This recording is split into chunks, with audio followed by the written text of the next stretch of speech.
La relation entre l'Algérie et l'Union européenne, UE, entre dans une nouvelle phase, empreinte de réalisme stratégique et d'une volonté affirmée de rééquilibrer les fondations du partenariat. En marge du troisième sommet ministériel UAE tenu cette semaine à Bruxelles, le ministre algérien des Affaires étrangères, Ahmed Attaf, a rencontré la nouvelle chef de la diplomatie européenne, Kaja Kallas. Cette rencontre, symboliquement forte, a permis de réaffirmer la volonté d'Alger de réactiver l'accord d'association signé en 2002 et entré en vigueur en 2005, tout en réclamant son actualisation au regard des profondes mutations économiques et géopolitiques que connaît la région euro-méditerranéenne. Un accord structurant mais jugé déséquilibré. Initialement conçu pour faciliter l'intégration économique de l'Algérie dans le marché européen, l'accord d'association prévoyait la suppression progressive des barrières douanières, l'appui aux réformes structurelles et un dialogue politique renforcé. En pratique, cependant, Alger déplore depuis plusieurs années le déséquilibre de cet accord, notamment en matière commerciale. L'Algérie accuse un manque à gagner important lié à l'ouverture de son marché aux produits européens, sans bénéfice équivalent sur le plan des investissements productifs ou du transfert de technologie. Dès 2020, le président Tebboune avait exprimé son intention de réévaluer en profondeur l'accord, afin de garantir des retombées tangibles pour l'économie nationale. En 2025, ce discours se concrétise par une série de rencontres techniques et diplomatiques à haut niveau visant à corriger les asymétries structurelles et à rétablir un partenariat plus équitable. Vers un rééquilibrage économique et institutionnel. Le dialogue engagé entre Attaf et Kallas confirme la volonté commune de relancer les organes de gouvernance prévus par l'accord Conseil d'association, comité d'association, sous-comité sectoriel resté largement inactif ces dernières années. Le but affiché par Alger est clair, réactiver ces mécanismes pour impulser une dynamique concrète de coopération économique, tout en veillant à une meilleure prise en compte des priorités algériennes, notamment la diversification de l'économie hors hydrocarbures, l'industrialisation locale, la sécurité énergétique et l'emploi des jeunes. Dans ce cadre, l'Algérie pourrait proposer des clauses de sauvegarde sectorielles, un appui plus structuré à son industrie naissante, et des facilités en matière d'accès au marché européen pour ses produits agricoles et manufacturés. Ces mesures seraient de nature à renforcer la souveraineté économique du pays, tout en repositionnant l'UE comme un partenaire stratégique de long terme. Une convergence d'intérêts régionaux face aux crises. Au-delà de l'aspect économique, la rencontre entre Attaf et Kallas a également porté sur des dossiers de sécurité régionale. L'Algérie et l'UE partagent des préoccupations communes autour de la stabilité en Libye, de la lutte contre le terrorisme au Sahel, des flux migratoires incontrôlés et de la résilience des États africains face aux chocs climatiques et économiques. L'Algérie, forte de sa diplomatie équilibrée et de son rôle historique de médiateur, ambitionne de jouer un rôle plus visible dans l'architecture de sécurité euro-africaine.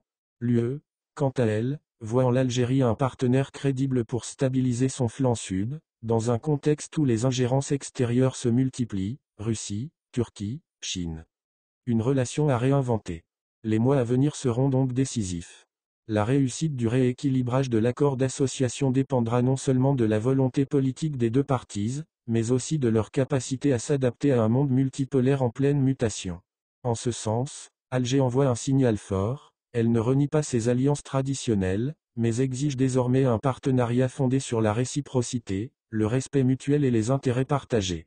Alors que l'Algérie renforce ses liens avec d'autres partenaires Russie, Chine, pays du Golfe, Afrique subsaharienne, elle montre qu'elle est prête à inscrire son partenariat avec l'UE dans une logique gagnant-gagnant.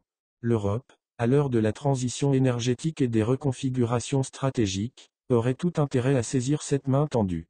Alors que les relations entre Alger et Paris traversent l'un des épisodes les plus orageux depuis l'indépendance de l'Algérie en 1962, l'État algérien répond par une stratégie mûrie, ferme mais mesurée. Loin de céder aux provocations venues de certains cercles de pouvoir français dominés par une rhétorique identitaire radicalisée, l'Algérie affiche sa cohérence diplomatique en prenant des mesures en faveur de sa communauté établie à l'étranger, notamment en France.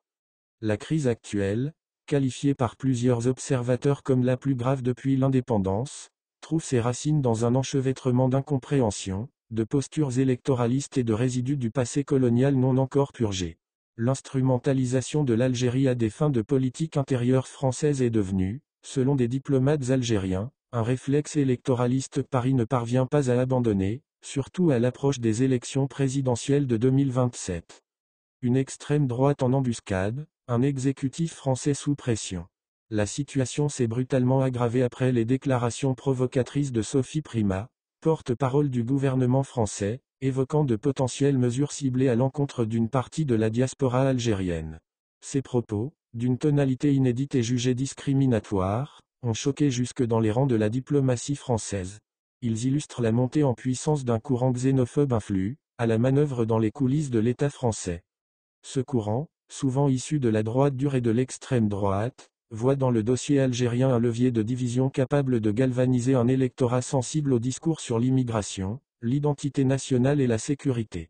Le ministre de l'Intérieur Bruno Retailleau, récemment promu chef de file des Républicains, apparaît de plus en plus comme l'architecte d'une politique hostile aux binationaux, notamment algériens.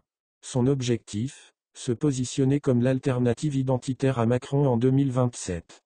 L'Algérie oppose une réponse digne et stratégique. Face à cette dérive, Alger refuse la surenchère.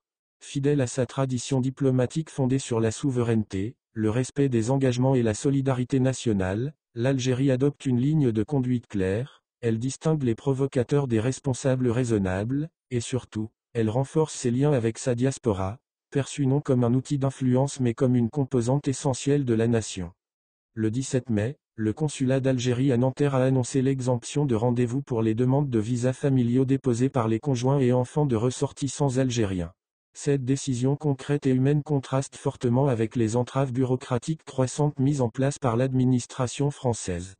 Cette mesure s'inscrit dans une politique globale menée par le président Abdelmadjid Tebboune en faveur de la diaspora.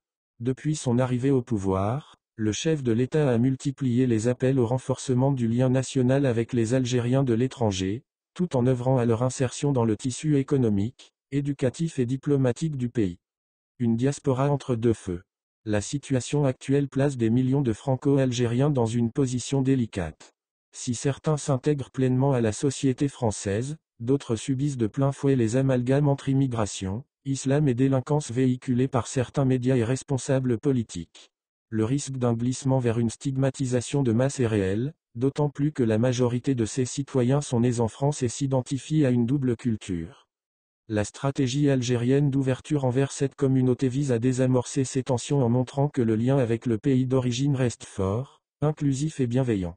Elle permet également de neutraliser les tentatives françaises de transformer cette diaspora en terrain de conflit ou en variable d'ajustement diplomatique. Entre lucidité et fermeté, la diplomatie algérienne s'affirme. L'approche adoptée par Alger combine fermeté et lucidité. Dans ses communiqués, le ministère algérien des Affaires étrangères dénonce clairement les violations françaises de l'accord de 2013 sur l'exemption de visa pour les détenteurs de passeports diplomatiques, tout en rappelant que l'Algérie n'a jamais été demandeuse de cet accord. L'histoire récente démontre que l'Algérie reste fidèle à une diplomatie de principe, non-ingérence, respect de la souveraineté et primauté du droit international. Cette posture, loin d'être passive, se traduit par des actes concrets, comme l'expulsion de diplomates français opérant sans coordination préalable, ou encore l'application stricte du principe de réciprocité dans le traitement des visas. Conclusion, une stratégie algérienne cohérente et tournée vers l'avenir. En choisissant de répondre aux attaques par des actes de solidarité envers sa communauté et par une défense rigoureuse du droit international, l'Algérie réaffirme son autonomie diplomatique. Elle se positionne comme un État mature, refusant le piège de la réaction émotionnelle et construisant patiemment une politique étrangère fondée sur le respect mutuel. Le traitement réservé à la diaspora devient ainsi un baromètre du sérieux des relations bilatérales. En la soutenant activement, Alger envoie un message clair, l'Algérie ne cédera ni au mépris ni à l'intimidation.